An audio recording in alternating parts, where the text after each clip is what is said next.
શું તમે પણ એવું માનો છો કે ભગવાનની ભક્તિ કરવા માટે હજારોનો ખર્ચ કરવો પડે? જો તમારી પાસે પૂજા સામગ્રી લાવવાના પૈસા નથી તો શું ભગવાન તમારી પૂજા નહીં સ્વીકારે?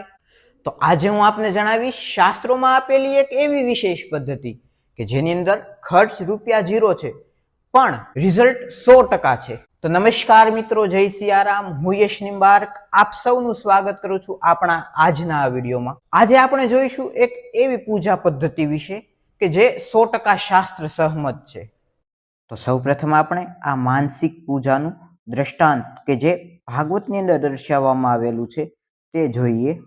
તો આ વાત છે, એક સ્થળે કથા પ્રવચન ચાલી રહ્યું હતું. ત્યાં દરરોજ એક શેઠ કથા સાંભળવા આવતા. તેમને કથા પ્રવચનમાં ખૂબ રસ હતો. એક દિવસ તેમણે કથાવાચકને પૂછ્યું, વક્તાશ્રી, જો આપણે ભગવાનની નિત્ય પૂજા કરીએ પણ એ રીતે કરવી હોય કે જેમાં કોઈ પણ પ્રકારનો ખર્ચ ન હોય તો કેવી રીતે કરાય? કથાવાચક તરત સમજી ગયા કે શેઠ ધાર્મિક તો ખૂબ છે પરંતુ થોડો કંજૂસ સ્વભાવવાળા છે.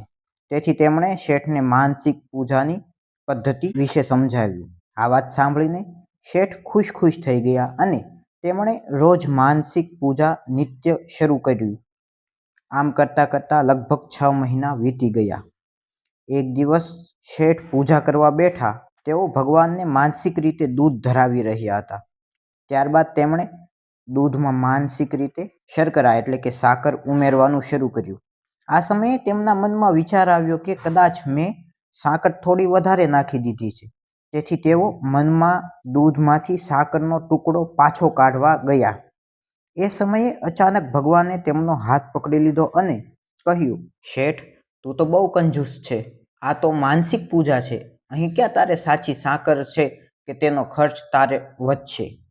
આ સાંભળતા જ શેઠની આંખ ખુલી ગઈ. માત્ર શારીરિક નહીં પરંતુ મનની પણ. તેમને સમજાઈ ગયું કે મારી કંજૂસાઈ હોવા છતાં ભગવાને મારી માનસિક પૂજા સ્વીકારી અને સાક્ષાત દર્શન આપ્યા. જો હું આ કંજૂસાઈ ન કરતો હોત તો કદાચ હું વધારે ધન્ય બની શક્યો હોત. તો આ હતી મિત્રો માનસિક પૂજાનું દ્રષ્ટાંતની વાર્તા કે આ પ્રકારની આ માનસિક પૂજાનું ફળ મળે છે મિત્રો. તો આ માનસિક પૂજાની જો પૂજા પદ્ધતિ જોઈએ તો સૌપ્રથમ આસન રાખવું.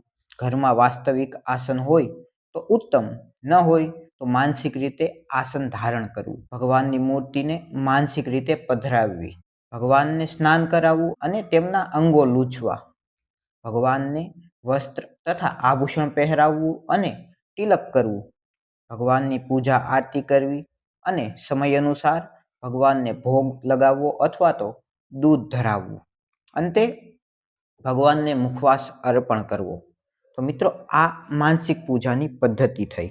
આ સંપૂર્ણ પ્રક્રિયા આંખો બંધ કરીને કરવાની છે તથા આ પૂજા પદ્ધતિમાં આપની અનુસાર, આપની મતિ અનુસાર સુધારા વધારા પણ ભગવાનની પૂજામાં કરી શકો છો. તો આ હતી મિત્રો માનસિક પૂજા પદ્ધતિ કે જે આપ આજના સમયમાં અપનાવી શકો છો.